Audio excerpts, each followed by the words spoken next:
akahubiri injili, akahubiri injili mpaka yule Simoni mchawi akafika pale, akajiuliza, akasema mbona hii injili imenigusa? Akafika kwa Filipo, akamwambia Filipo, mtumishi wa Mungu, na mimi nataka kubatizwa. Bwana Yesu asifiwe.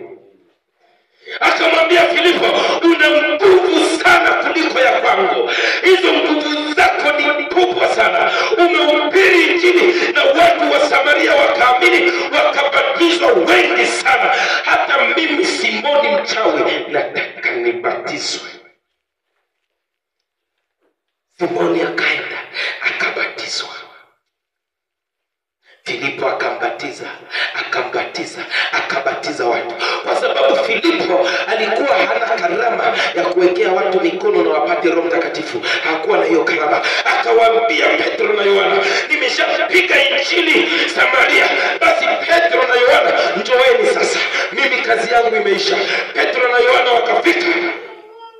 Walipofika Petro na Yohana wakakuta Filipo ameshapiga injili, watu wamebatizwa wengi, watu wamebatizwa kweli kweli. Na walipofika pale, Petro na Yohana walipofika pale, wanawekea watu mikono, watu wanajazwa Roho Mtakatifu. Anawekea watu mikono, watu wanajazwa Roho Mtakatifu. Akiwekea watu mikono, wanajazwa Roho Mtakatifu. Simoni mchawi, ile jambo tena likamshangaza. Akasema, wa watu mbona wana nguvu za Mungu hivi? Huyu mmoja alihubiri, watu wakaokoka, wakabatizwa. Hawa wengine wamekuja wakiweka mikono, mtu anapokea Roho Mtakatifu. Akiweka mikono anapokea. Sisi hatutumii mafuta wala chumvi wala maji. Ukiwekewa Roho mikono tu, Roho Mtakatifu. Bwana Yesu asifiwe. Haleluya. Sisi hatutegemei mafuta, maji wala chumvi, hapana. Hatutegemei udongo, keki, kokoto, hapana. Hatutegemei matunda, ndizi za upako, hapana. Sisi tunategemea kama maandiko yalivyosema, mtaweka mikono juu yao nao watapata uponyaji. Sisi tukikwekea mikono lazima upate uponyaji. Tukikwekea mikono ugonjwa lazima utoke. Tukikwekea mikono mapepo lazima yaondoke. Sisi ndizo nguvu tumewekewa. Petro na Yohana wakaweka mikono. Haleluya. Jina la Bwana libarikiwe. Wakaweka mikono, watu wakapokea Roho Mtakatifu.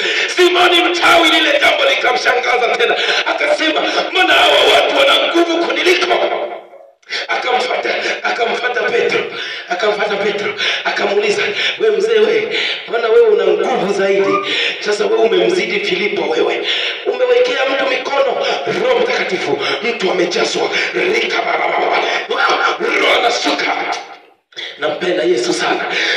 Akauliza Petro, nimebatizwa, nitafanyeje ili na mimi niwe na nguvu kama hizo za kwako? Bwana Yesu asifiwe sana. Wacha nikwambie, sio kila mchawi anayeingia hapo anatamani. Yule Petro akamwambia, wewe umeshaamini, tulia. Yule mchawi Simoni akamwambia Petro, haiwezekani wewe mzee, lazima uniambie. Kama sio hivyo, nitakupa fedha kidogo, nitakupa pesa kidogo, ili unigawie na mimi nusu ya hicho kipawa chako, unigawie na mimi nusu ya hiyo karama yako. Nimeona ni karama kubwa sana. Wacha nikwambie, huduma hii haitolewi kwa pesa, karama hazitolewi kwa pesa. Sisi hatuhitaji pesa, hatuhitaji fedha, hatuhitaji magari eti mpaka upone, hapana. Sisi ni kukwekea mikono. Biblia inasema, mmetoa bure, peani bure. Bwana Yesu asifiwe. Tumepewa bure, tutoe bure. Mtumishi anayekuomba pesa kwa ajili ya kufanya eti ya kuombea, huyo ni tapeli. Bwana Yesu asifiwe sana. Jina la Bwana libarikiwe. Yule jamaa Simoni akaenda kwa Petro, akamwambia, mzee, nisaidie.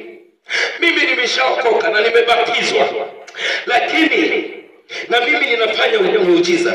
Nahitaji unisaidie niweze kuwa na karama kama hiyo kwako.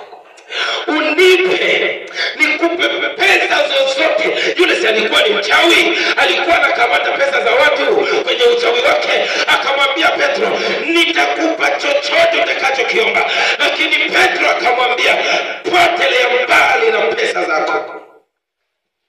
Bwana Yesu asifiwe sana. Haleluya. Ndio maana kama unapenda kumbariki mtumishi wa Mungu, sio eti mpaka akuombee ndio mbariki. Gusu kwenye moyo wako. Bwana Yesu asifiwe. Nataka nimbariki mtumishi. Haleluya. Hapa nyinyi mnajiona bado watoto, lakini hamna mtoto hapa. Na nini, kesho mtakuwa wachungaji, mtakuwa wahubiri. Panapotokea maaskofu hapa. Hata mimi nilitokea huko. Mpaka kuwa mchungaji lazima nilifundishwe. Au sio shule? Bwana Yesu asifiwe. Haleluya.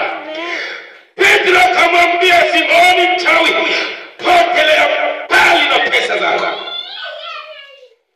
Unafikiri karama ya Mungu inatoka kwa pesa? Akamfukuzia mbali. Na ndio sasa hivi usisahau neno la leo linasema nguvu ya Mkristo aliyeokoka kisawa sawa. Bwana Yesu asifiwe.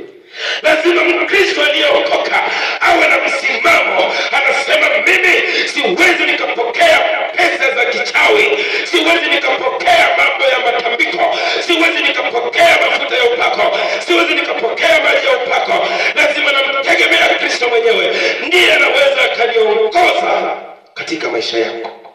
Bwana Yesu asifiwe sana. Sisi tunamtegemea nani? Kristo mwenyewe. Bwana Yesu asifiwe. Tunamtegemea nani? Yesu pekee yake.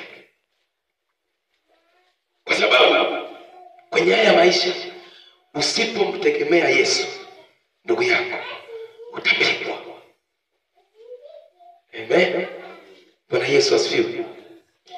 Sisi hapa tumezungukwa na watu wa aina mbalimbali.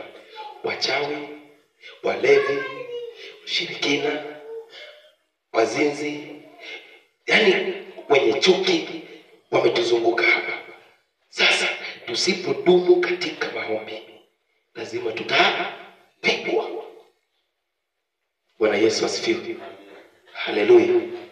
Ndio maana tunatakiwa tuishi katika neno. Wale watu wa Samaria hawajaokoka kwa maombi. Watu wa Samaria hawajaokoka kwa miujiza, hapana. Watu wa Samaria hawajaokoka kwa chumvi za upako, hapana.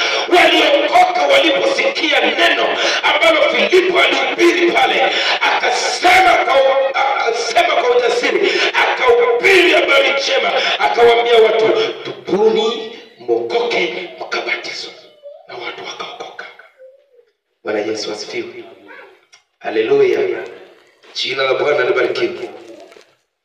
Yesu anakupenda sana. Yesu anakupenda sana. Lazima umpe Yesu maisha yako. Haleluya. Haleluya. Tusifananishwe na Simoni.